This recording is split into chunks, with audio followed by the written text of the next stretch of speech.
Good morning, world, and welcome to the Patriot Party show. I'm Matt, and I'm so happy to be here, starting off the weekend with all y'all guys and gals. We have an exciting episode for y'all today. Oh, man, a lot has happened this week. A lot. Trump and Elon going to war against one another. Also, tons of celebrity gossip, sports, new movies, TV shows.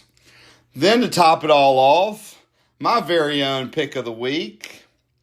At the Patriot Party, we are an all-immersive, conservative, America First movement that's not affiliated with any political party, providing entertainment news and updates done like never before to get you caught up on everything in one place. If you enjoy the content, we ask that you please follow and share the channel.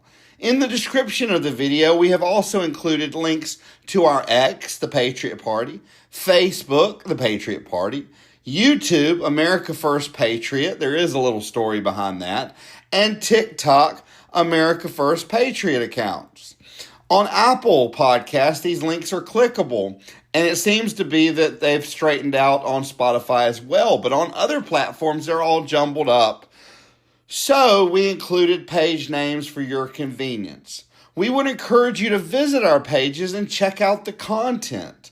I encourage you to submit questions, comments, or even topic suggestions on Spotify or just DM me on our X page. The link is in the description, or you can go to X and type in the Patriot Party. Thank you so much for your support, because without y'all, we wouldn't be here. And now to the show.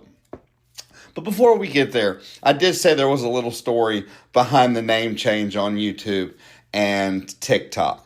We did used to be the Patriot Party across all platforms, but YouTube's censorship is out of control.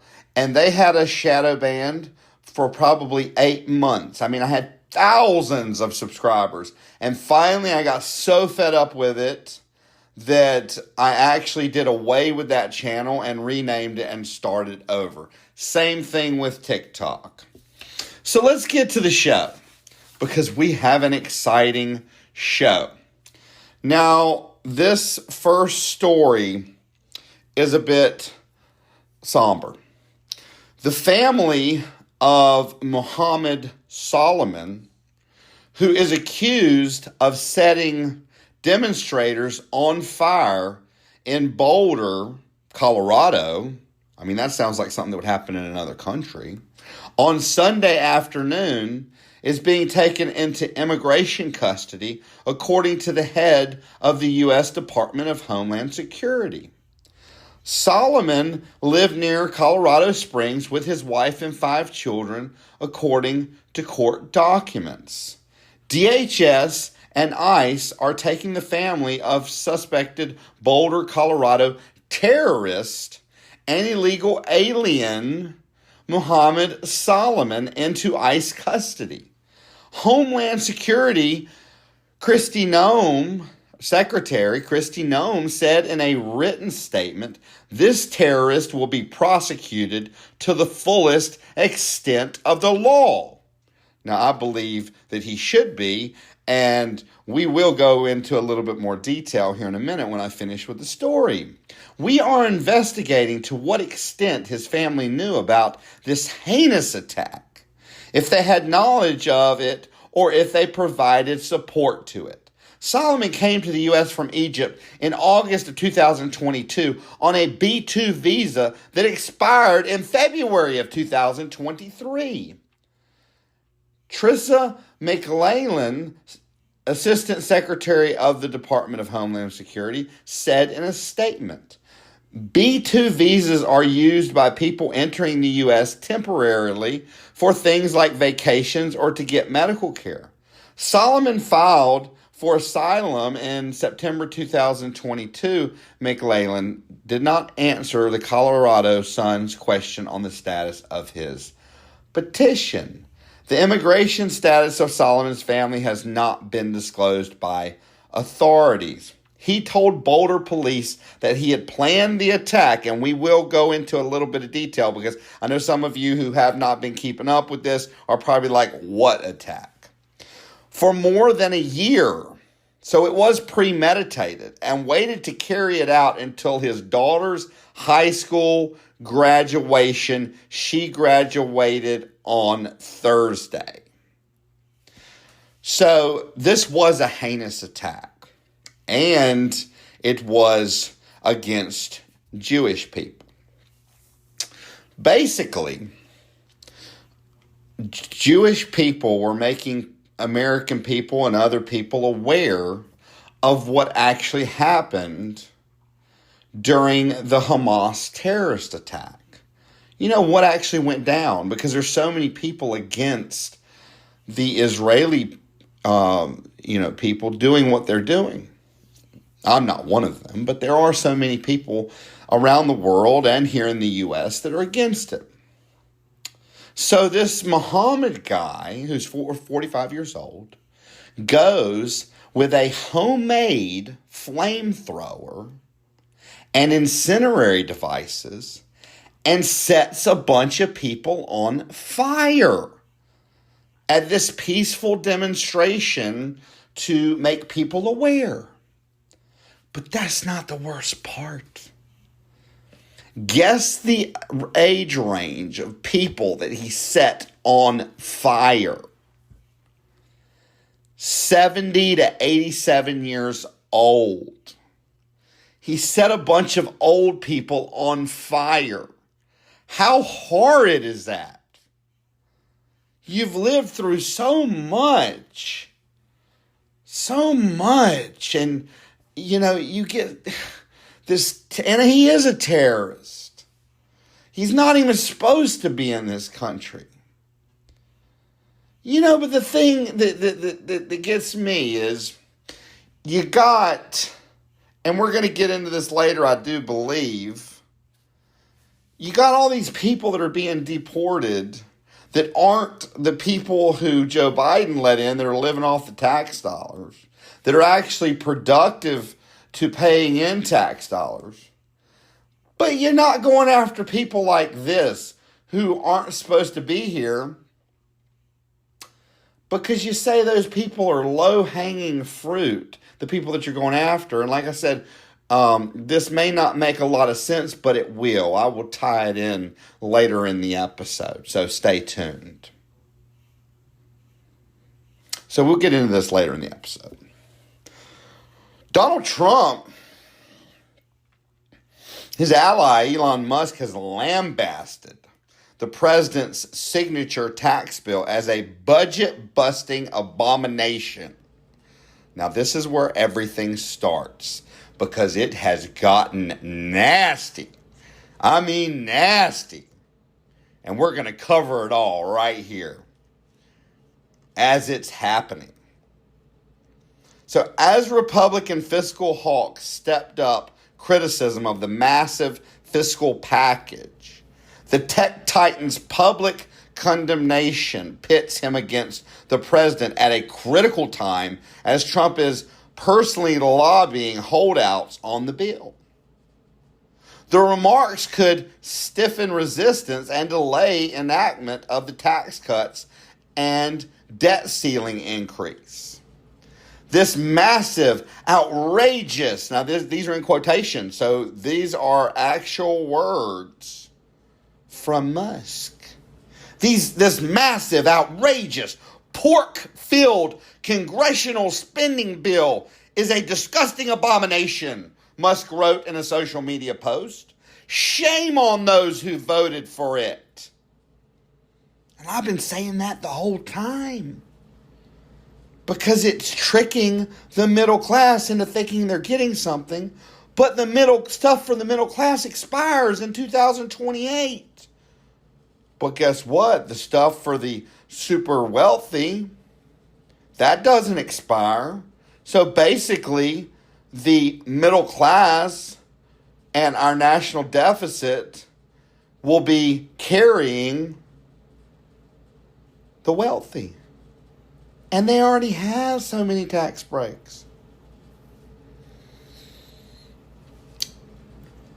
Musk attacked the legislation days after leaving a temporary assignment leading the administration's Department of Government Efficiency initiative to cut federal spending. So he was actually trying to cut the federal government. That's what he was brought in for.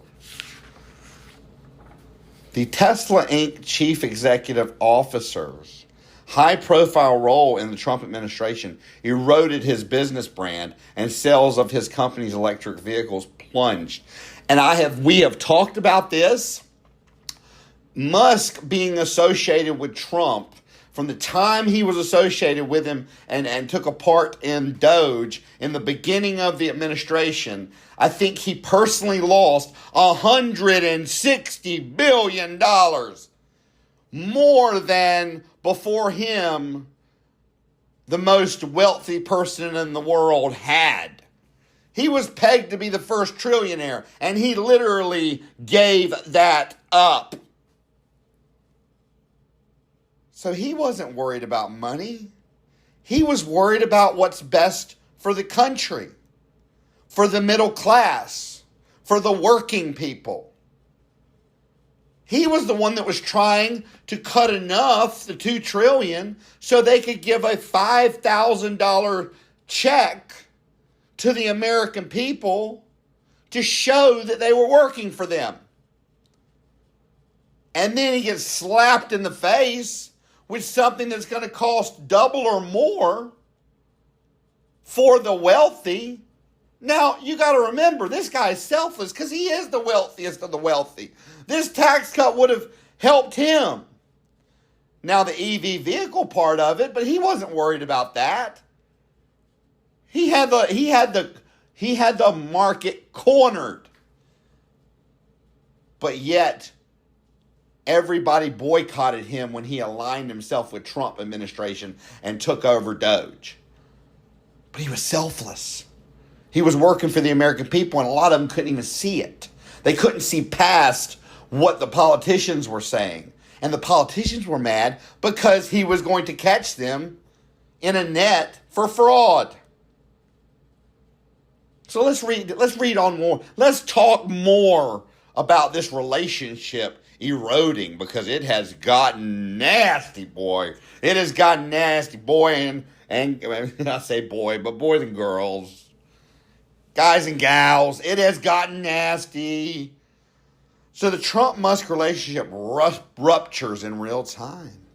Trump threatens to eliminate government subsidies and contracts for Musk businesses, while the billionaire calls the president ungrateful. So let's get into that a little bit. I mean, Trump, he's so bad for threatening private businesses. He threatened Apple. He threatened Samsung, that's not even an American business. And now he's threatening the guy who practically got him into office. And that's what Elon says here in a minute. The billionaire calls Trump ungrateful. Tensions between President Trump and Elon Musk burst into the open on Thursday, as the two men traded barbs and insults, signaling the rupturing of a relationship that had been one of the most consequential in modern American politics.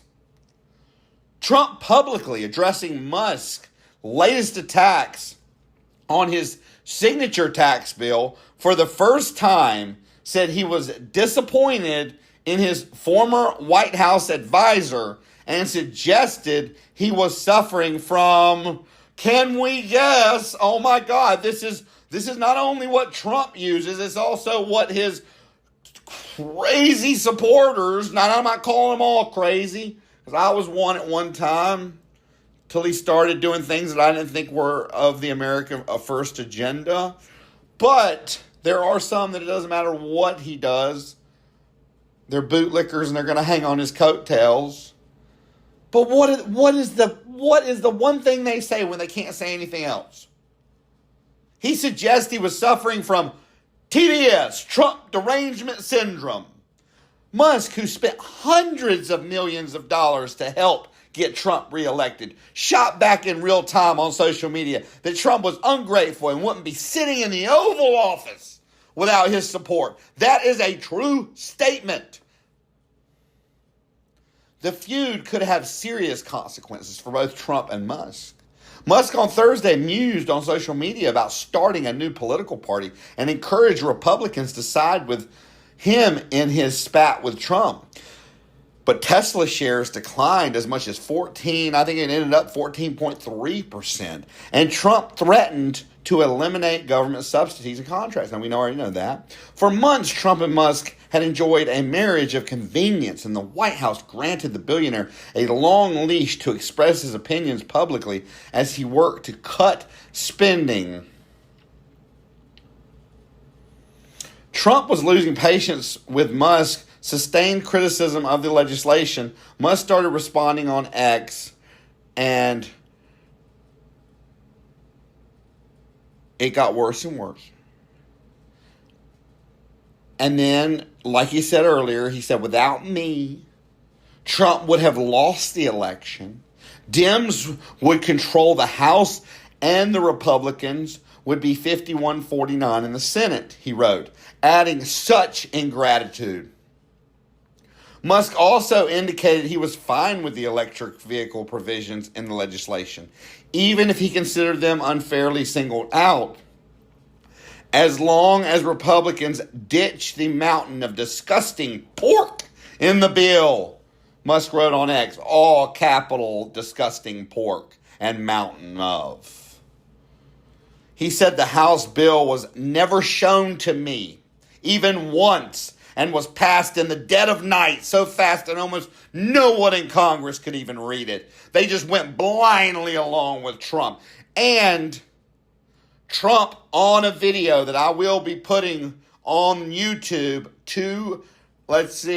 on Friday, the day before, yesterday, where Trump says he knew the bill inside and out. He read it before anybody else. Musk said, I never saw the bill.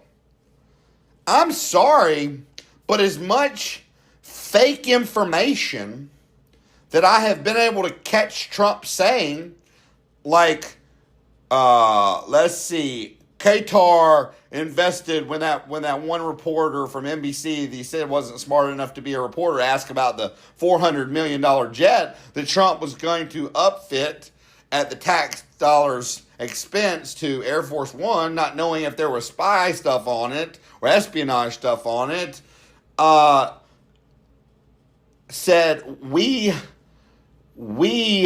secured $5.1 billion from them. I looked that up. They didn't secure anything except for a 10-year agreement to invest $1.2 trillion. Excuse me, it was trillion, not 5.1 trillion. So there's been so many lies come from him and his administration. I believe Musk. But Trump said, like I said, Elon read the bill. So on Thursday, Trump suggested that Musk now suffers from what the president calls, we already went over this, Trump derangement syndrome. A phrase often used by Republicans to criticize Democrats and others who oppose the president. Now, let me just say, I am getting so tired of these childish, non-relevant acronyms for conservatives who don't agree with Trump. So I have decided that Trump and all supporters who can't support critical thinking, conservative opinions differing from Trump's, sparking respectful debate, and have to use profanity and name-calling like TDSD. Well, guess what? I made my own acronym. They have SBS. You may ask yourself, what does that mean? Small brain syndrome. TDS. Trump derangement syndrome. No, I think they have small brain syndrome. Not to mention, now, you don't want to go to war with one, the guy that knows all the skeletons, where all the skeletons are buried, because you had him close, and two, the richest man in the world. Well, Elon Musk claimed on June 5th, 2025, via a post on X, that President Donald Trump is named in the Jeffrey Epstein files and that this is the reason they have not been fully released.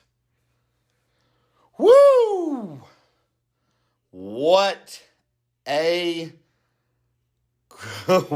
accusation. But hey, they haven't been fully released. And we know he hung around and was on the flight log like 7 times in the 80s and 90s.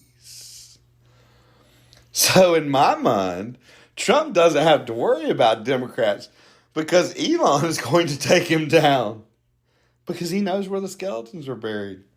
And like I said, you don't want to go against the richest man in the world who has the most followers on social media of anybody. And I have taken on my social media, because people, you know, if I put something about Trump out, even if it's true, I get lambasted with hate from these ultra MAGA that's just inappropriate, profanity, whatever. But so many people are coming out now and saying they support Elon 100%. So I have asked the question on those posts, so by supporting Elon, who is directly opposing Trump, that means you support Elon over Trump, and everybody is answering yes. That's powerful. That's real powerful. Now, GOP senators demand push mega bill price tag up. They want to push it up. Senator Josh Hawley, and I like him, says the Medicaid cuts go too far for his state and wants some funding restored, while Senator Susan Collins is concerned about the bill's effect on rural hospitals and low-income families. Senator Tom Tillis, Republican of North Carolina, wants slower phase-outs of clean energy tax credits to avoid scuttling private sector investments that respond to federal incentives. Senator James Lankford and Steve Daines of Oklahoma and Montana want to take some tax cuts that are temporary in the House bill and make them permanent to provide certainty for businesses and hopefully the middle class.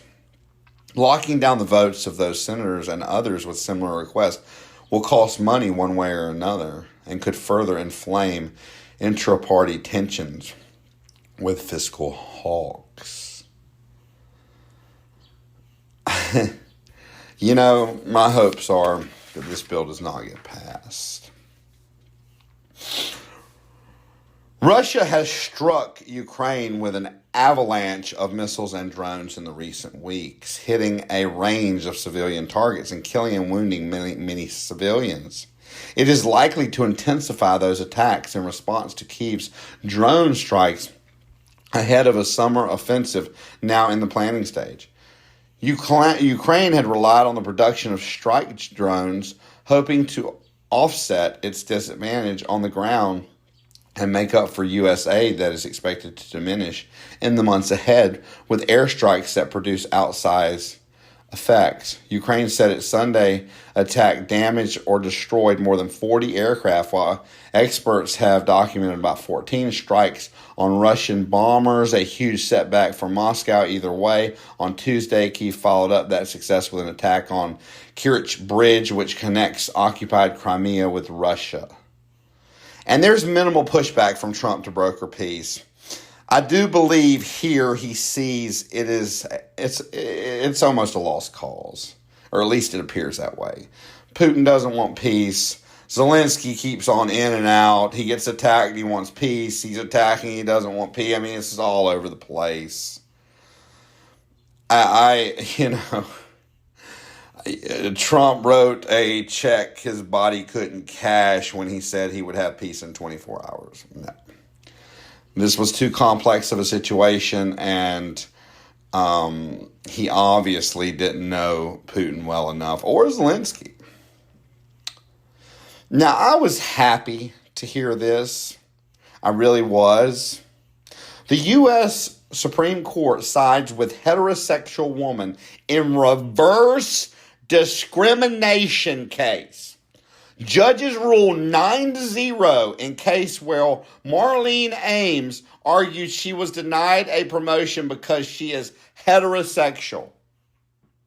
The U.S. Supreme Court made it easier on Thursday for people from majority backgrounds, such as white or straight individuals, to pursue claims alleging workplace reverse discrimination, reviving the case of an Ohio woman who claimed that she did not get a promotion at a state agency because she is heterosexual. Now, before you make any judgments, let me make her case that the justices ruled on. The justices in a 9-0 ruling, which is strong, threw out a lower court's decision rejecting a civil rights lawsuit by the plaintiff, Marlene Ames, against her employer, the Ohio Department of Youth Services. Ames argued that she was denied a promotion within the Ohio Department of Youth Services because she is heterosexual. A lesbian was hired outside, for bringing somebody else in from outside, for the job instead, and Ames was eventually demoted to a lower position with lower pay, with a gay man taking her previous role. The dispute centered on how the plaintiffs, like Ames, must prove to a violation of Title VII of the Civil Rights Act of 1964, which prohibits discrimination based on race, religion, national origin, and sex, including sexual orientation. That makes me happy. Because, believe it or not, a lot of people don't believe this. I have heard people say that black people can't be racist, but I've experienced it. I have heard, some of the most ridiculous things. President Donald Trump sent stock futures diving early Friday after he accused China of breaking the handshake pact the two countries made in Geneva earlier this month that had helped reset a trade standoff. In a post on Truth Social just after 8 a.m., Trump wrote, "China has totally violated its agreement with us," and signaled a tough response lay ahead. In quotations, so much for being Mr. Nice Guy. Mr. Nice Guy, all capitalized with an exclamation point, the president said. So the S&P 500 and NASDAQ futures, they fell. The trade win announced by the White House May 12th was expected to lead to China removing retaliatory tariffs and a suspension of non-tariff countermeasures against the United States. Both sides agreed to lower tariffs on each other by 115% for 90 days. Here's my thing. First, Trump says a deal with the EU is going to happen 100%. Then he says, I'm not looking for a deal. Then I find out from people who were close to him that he was never even close to a deal because the sticking point was the 25% on steel and aluminum. So he was never even close to one. Now, after making a deal with China in Geneva, the deal is off. No more Mr. Nice Guy. I mean, this erratic behavior is unheard of in a U.S. president. A lot of people say, read The Art of the Deal. Or that book wasn't even written by Trump. Read The Art of the Deal. You don't make a deal by being erratic because people can't trust you. If you make a deal, they can't trust you're going to abide by it. You have to do what you say you're going to do. And you damn sure can't get, once you've upended world markets, you can't get up in front of a group of people on TV, a group of Republicans, and say, all the world leaders are kissing my ass to make a deal. When that statement is as false as can be. Nobody was. And if I was a world leader, I would say, you know what? You upended my market for no reason, and now you're going to disrespect me. To hell with you and a deal. I'll make a deal with China. I'll make a deal with this person. I ain't making a deal with you. But yet, so many people say, just sit back. He's playing chess, not checkers. He ain't even playing checkers.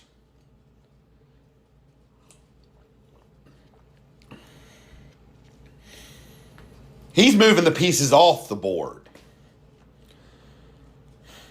Because now he said, and he wouldn't even do a deal at 25%. Now he's doubled the steel tariffs to 50%. And you know what he said when he doubled them? That this will prevent foreign steel from continuing to enter the United States. Well, this will help the economy. No, it won't, Trump. No, it won't. No, it won't. It's going to make prices go up. People are going to get hurt. Businesses are going to go out of business. Let me explain economics to you, Trump. Before you can tariff things that can't go in this country, you got to make sure that our steel and aluminum manufacturers can keep up with the needs of this country. Now, I researched it. You all know me. You know me. I have a very inquiring mind. I need to know things.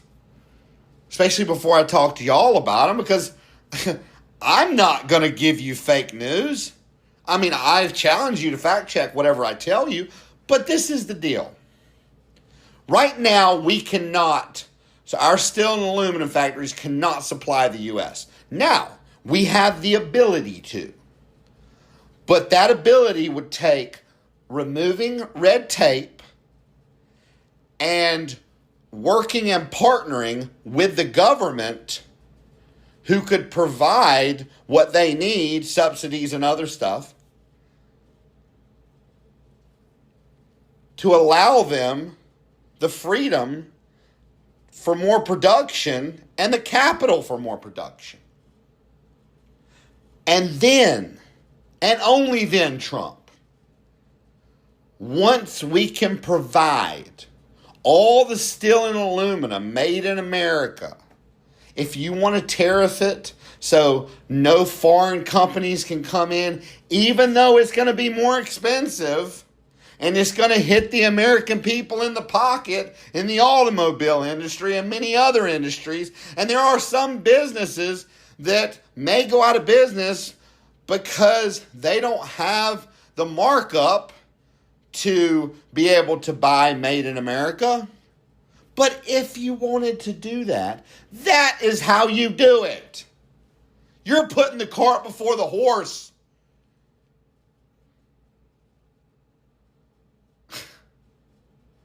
You're putting the cart before the horse. I want to give you all a sobering fact before we move on. So, you all know the big, beautiful bill that Trump's pushing. You all probably know that he's making this cut in Medicaid, he's making this cut in SNAP. Do you realize that SNAP, I mean, we're talking big cuts, and they were already on a shoestring budget. They only got $6.20 a day to live.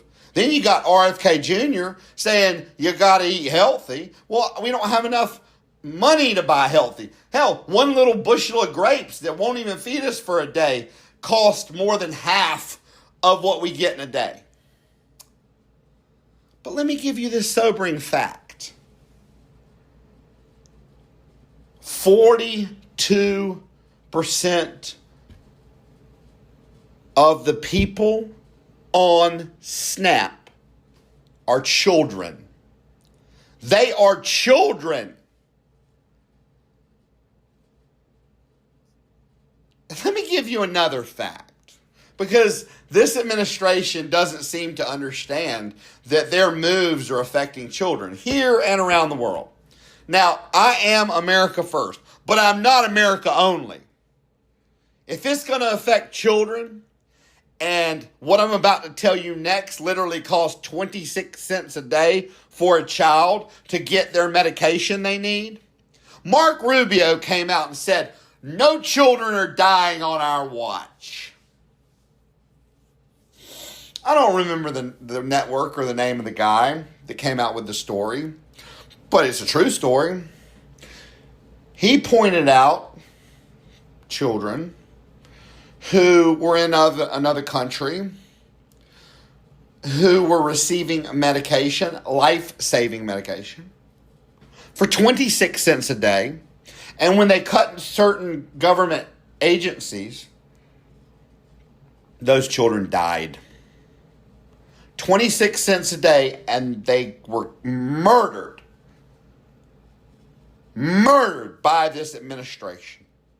And now you're going to make 42% of the children on SNAP go hungry, or at least a large percentage of that. Now I know, and I am as far from a Democrat as you can go. But you know what?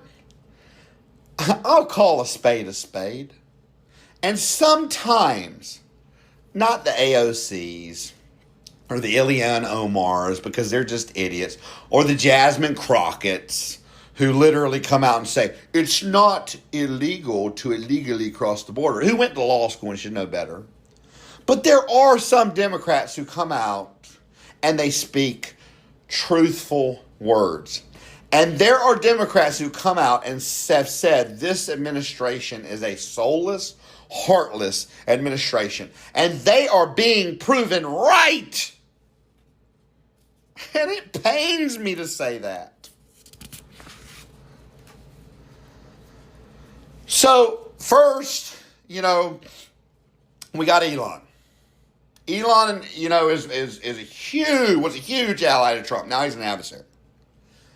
Now, Trump just threw one of his most powerful allies under the bus. I'm going to call something right now. I'm going to call it now, and y'all wait and see if it happens. But put it back in a memory bank, back in a little compartment, whether you agree with me or you don't. And if it happens, just message me and say, hey, I remember when you said this. Just let me know. So I believe Trump is doing so much stuff that's not going to have a good result in the end. That basically it's like a house of cards. It's going to come down. It's just going to come down. And I'm not going to get into it all because, hey, it could end up being a conspiracy theory, and I'm not going to be a conspiracy theorist. But I have a literally in my mind's eye, I have a flow chart on how it's going to happen. Now, if some more pieces come together, I will give you all that flow chart. But at this point, it's too early. So he basically just threw one of his most powerful allies under the bus. On Thursday evening, President Donald Trump publicly split with the Federalist Society, the powerful conservative lawyers group that he relied on to select judges in his first term. Thanks in no small part to Trump, a majority of the Supreme Court justices are associated with the Federalist Party, as are dozens or even hundreds of other federal judges. Let's just make enemies with one of the most powerful Republican entities and the Justice Department, like the interworkings, basically the organs of the Justice Department. He also named Leonard Leo, the co-chair of the Society's board, a sleazebag who probably hates America and obviously has his own separate ambitions. I believe that that's Trump. And I think we have a story that we're going to get into about that, where one very close ally, because I'm telling you, people are starting to distance themselves from him. Very smart, very successful people that backed him are starting to distance themselves. We got Elon. We got the fact that he's He's done with the Federalist Party. And I'm going to continue on as this goes on. Because they don't agree and find his legal arguments lacking in executive orders and actions, but he fails to do his due diligence with the help of the Office of Legal Counsel and the DOJ and the White House counsel. The Trump administration efforts to strip protections from more than 500,000 illegal immigrants could devastate the health sector, endangering care for the elderly and worsening rates of both chronic and infectious diseases. And this is where we're going to get into some of my arguments on the way he is handling deportation. Hundreds of thousands of healthcare workers, including an estimated 30,000 legal immigrants from Cuba, Haiti, Nicaragua, and Venezuela, are at risk of being deported, worrying providers and patients who rely on them from everything from nursing and physical therapy to maintenance, janitorial, food service, and housekeeping work. Narrative versus reality. The administration's rhetoric emphasizes criminal illegal aliens. DHS statements about safety, but actions like revoking TPS and parole and courthouse arrest target legal productive immigrants, contradicting the focus on criminals. This suggests a broader anti-immigration agenda rather than a narrow focus on undocumented individuals abusing public resources, like all the people living in hotels on the tax dollars, the taxpayers' money, and getting to eat out 3 hots a day, more than what we can do, and getting paid money every month, in some places more than what someone enlisting in the army and has a family gets. Free cell phones. Economic consequences. Experts warn that deporting legal immigrants harms critical sectors, healthcare, agriculture, increasing costs for taxpayers. Untreated chronic conditions. Many of the illegal immigrants targeted by recent Trump administration policies, such as those under humanitarian parole or temporary protective status, are indeed paying taxes, contributing to the economy, and working in critical sectors like healthcare.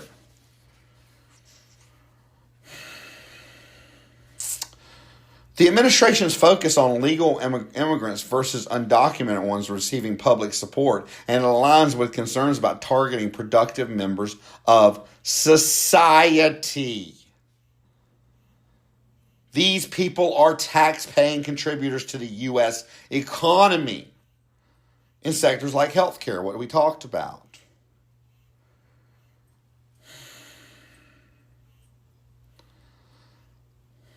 So their tax contributions,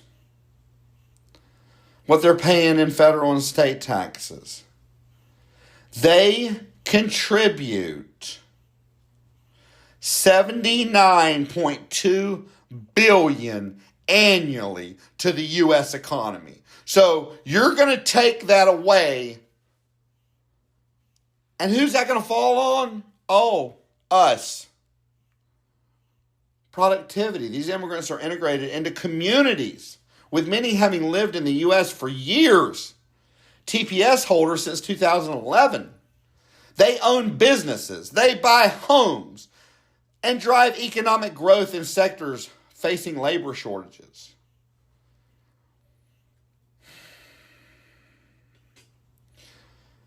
They entered legally and they are part of our community, Representative Maria Alvaria Salazar said. So like I said, instead of going after millions living off the government that Biden let in, they're going after the ones that Biden gave legal status to.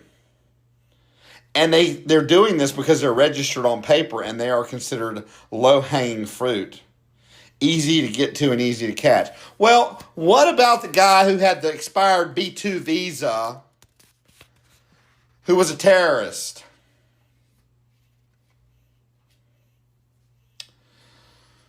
Seems the Chinese invasion of Taiwan Taiwan may be imminent. But they're saying European countries should leave Asian security to the United States and concentrate on the defense of Europe. The American Defense Secretary, Pete Hegseth, said. Now, we can't have China invading Taiwan, at least until our chip manufacturing factories are done, because we get 95% of our chips from Taiwan, and that's to power everything from phones, computers, to our military vehicles, defense, everything. Now we have Intel's got several going up, NVIDIA. We have several that are going up that are trying to put us in a position where we don't need them. But while we need them, we have to protect them. And it's like Ramaswamy said, Vivek Ramaswamy, in his political run when he was running for president. He said, we will protect them while we need them, and then we will try to handle things diplomatically. So this is what Joe Rogan said while talking to Bono about USAID, USAID. Rogan acquiesced in part because he was arguing back and forth with Bono. We help the world, and when you're talking about making wells for people in the Congo to get fresh water, when you're talking about food and medicine to places that don't have access, no way that should have been cut out. And that should have been clear before they made these radical cuts. There's got to be a way to keep aid and not have fraud. Absolutely. And Joe Rogan is, he's not one to say something like this. But yet, let's just cut it and kill the kids. America first, not America only.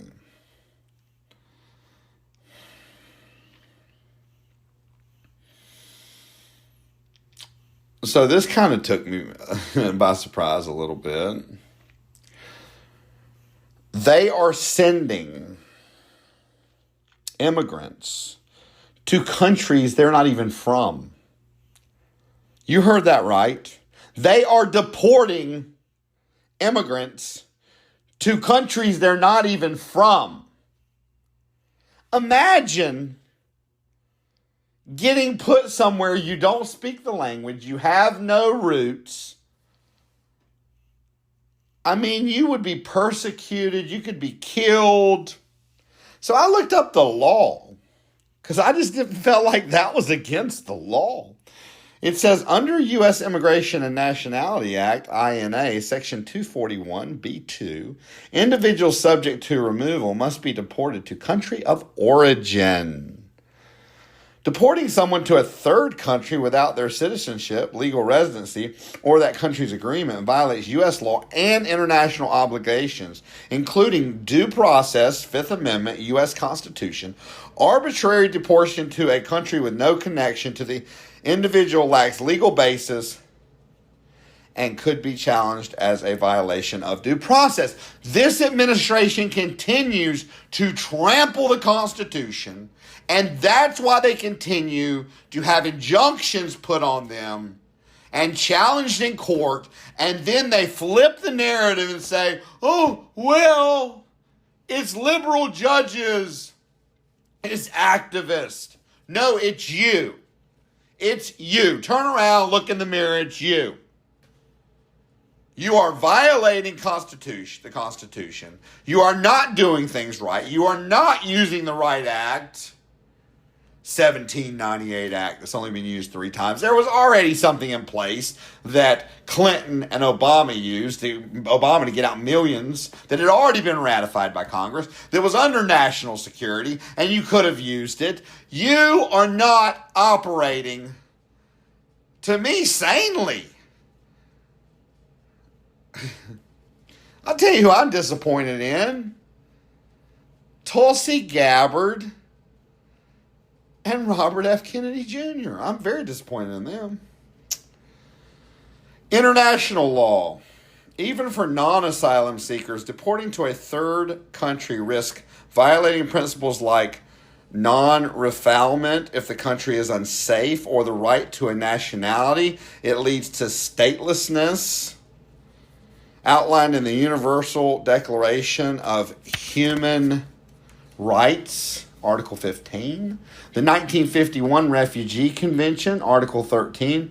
Expulsion of refugee must be to a safe country, their country of nationality. Risk of harm, sending someone to a country where they have no legal status, family, or resources increases the risk of persecution, exploitation, or destitution. Lack of legal ties. And then Mark Rubio says, the further away the better, so they can't come back across the border. You have the border shut down. You cold-hearted SOB.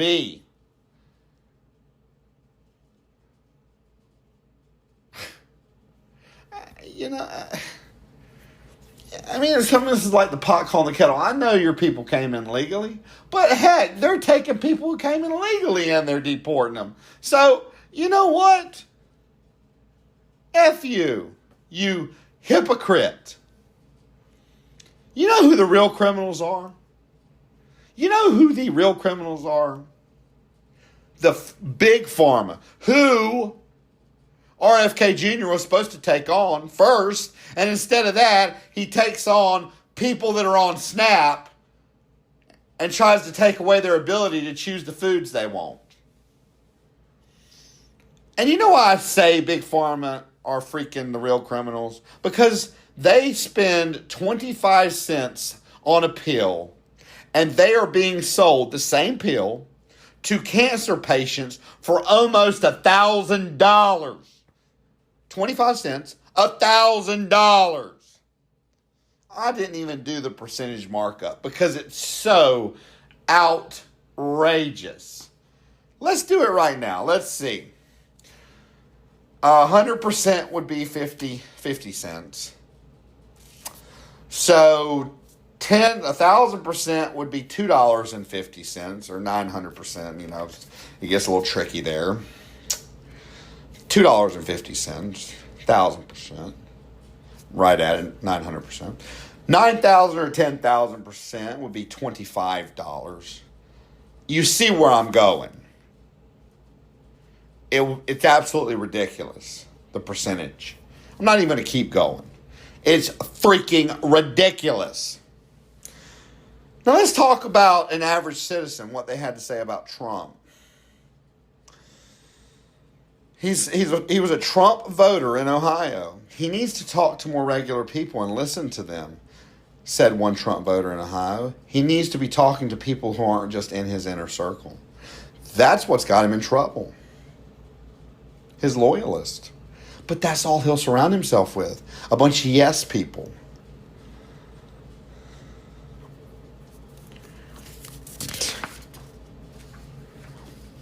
So, this next story,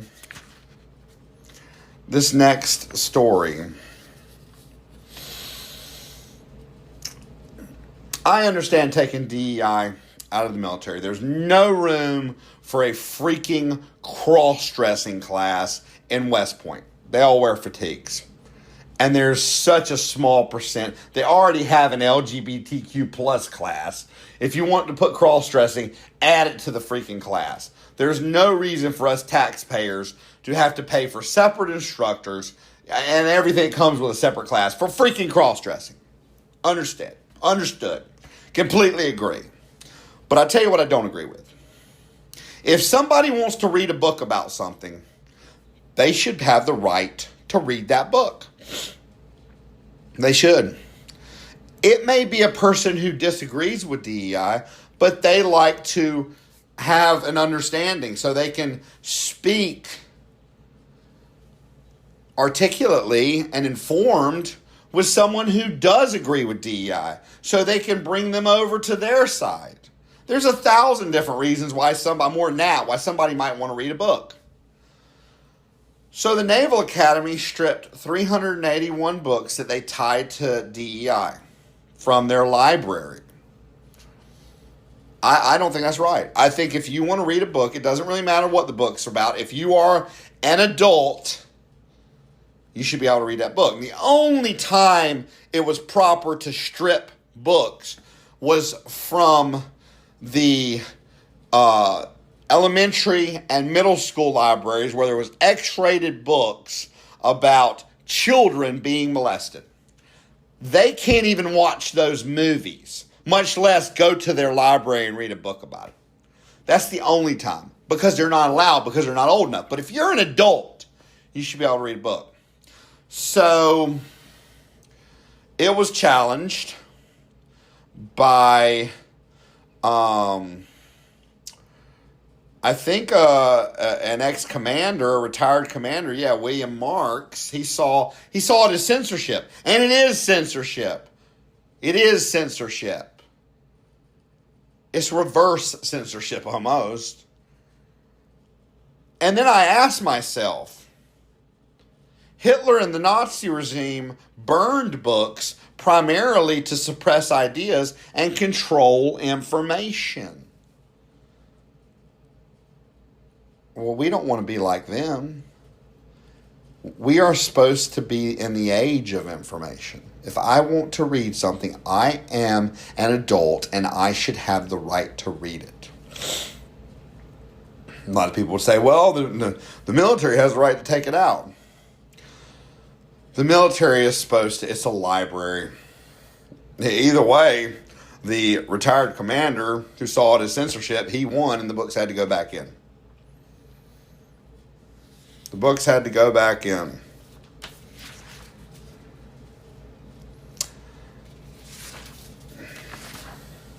So finance.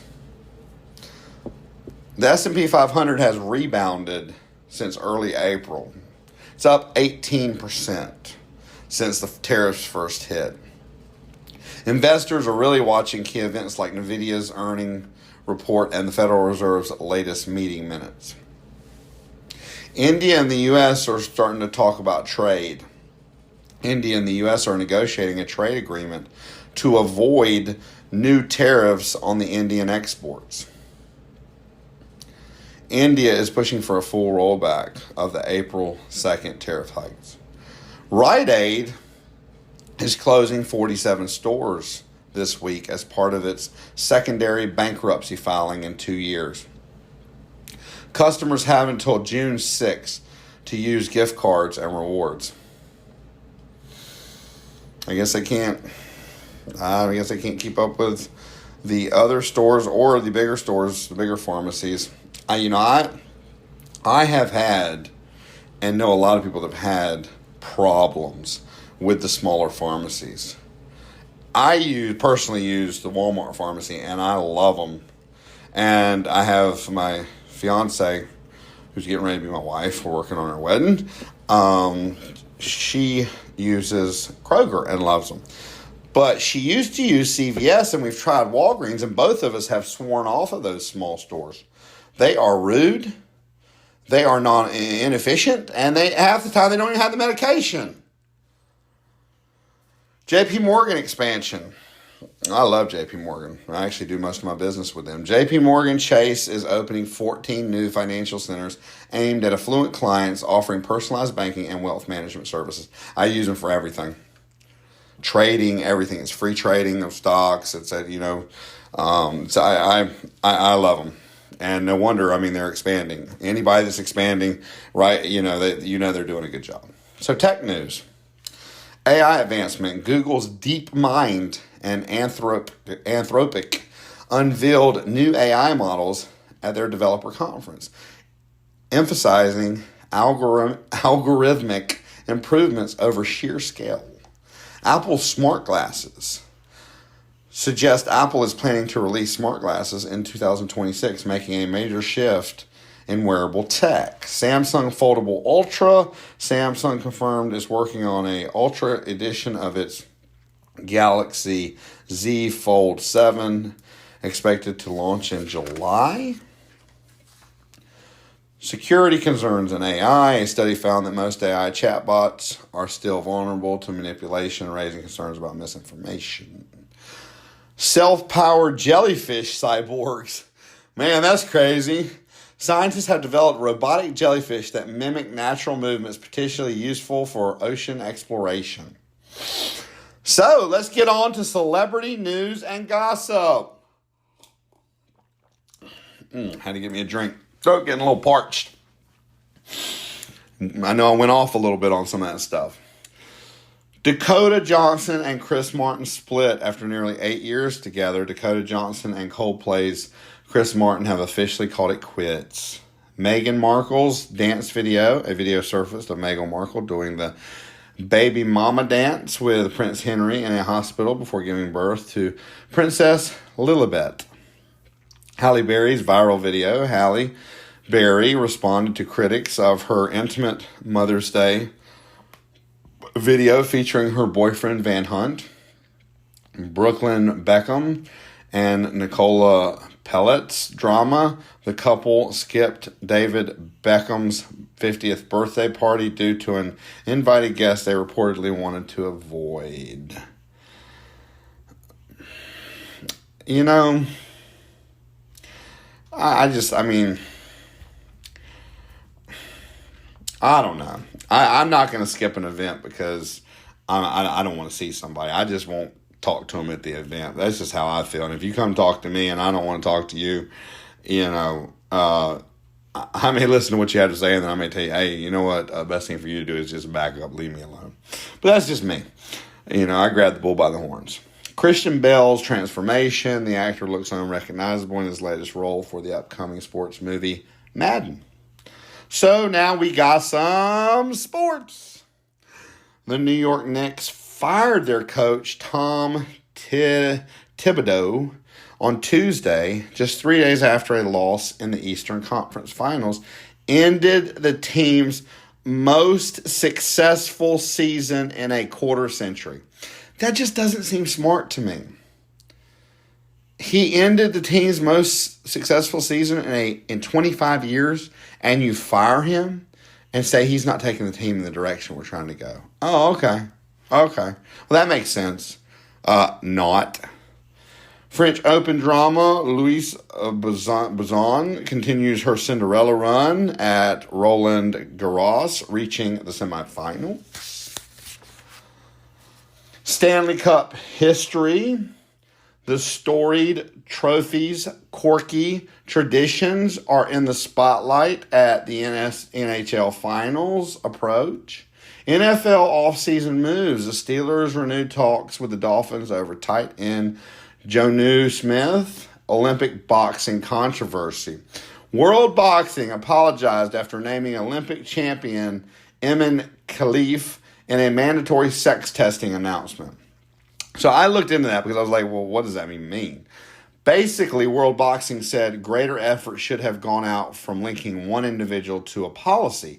But apparently she has an XY chromosome that is found only in biological males. So even though this targeted her, it was legitimized and she has been unable to compete in other events. So I don't see what the big deal is. She has a rare whatever, but it makes her have an unfair advantage. So we are very sparse on new movies that we haven't mentioned. We literally have one. The Karate Kid Legends, a fresh take on the martial arts franchise with Jackie Chan mentoring a new generation of fighters. This movie will only be in theaters. So if you're waiting for it to stream, you will miss it. I'm probably going to go. I love it's got the original cast, or at least they're taking some sort of role in it. I loved Cobra Kai.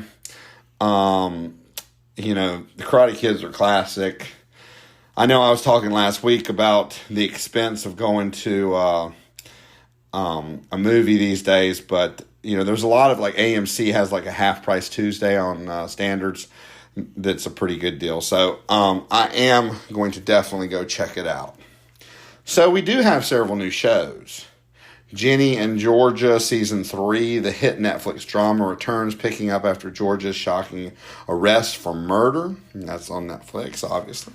Stick, Owen Wilson stars as a washed-up golfer Mentoring a Young Prodigy, and that's on Apple TV Plus. Love Island USA Season 7, a new batch of singles enter the villa for romance and drama. And that's available on Peacock. Power Moves, a docuseries following Shaquille O'Neal and Allen Iverson as they attempt to revive Reebok basketball. That's available on Netflix. Mercy for None, a South Korean action series about a former gangster seeking revenge, available on Netflix. Criminal Code, Season 2, a Brazilian crime drama following federal police investigating a complex robbery, and that's available on Netflix. Boy, Netflix is going to it. Resident Alien, Season 4, a sci-fi comedy drama, moves to a new network, available on USA Network. And Phineas and Ferb revival, the beloved animated series, returns with new adventures, available on the Disney Channel. Now, guys and gals, we are here to my pick of the week. Now, I'm going to do a series this week. I binge watched this series. I love series that make you think, that are going one way and then they go another. This series really, I really love this series. And some of you may have seen it. It's called Suits. It is a legal drama that follows Mike Ross, a brilliant college dropout who lands a job at a prestigious law firm. Despite having no legal education, under the mentorship of Harvey Specter, one of New York's top lawyers, Mike navigates high-stakes cases while keeping his secret hidden. The series is known for its sharp dialogue, intense courtroom battles, and complex character relationships. You can now watch Suits on Netflix, seasons 1 through 8, Peacock, all 9 seasons, and Prime Video, season 9 only. So, you could do Netflix and then watch the last season on Prime, or if you got Peacock, you can watch all 9 seasons. It is definitely a worthwhile watch from start to finish. Thank you so much for all you guys and gals who have stuck with me, who have listened, who listen religiously week to week. You know, we try to come at you with the freshest content. You all be safe out there. And we'll be here, same time, same place, next week. Until then, we'll talk to you later.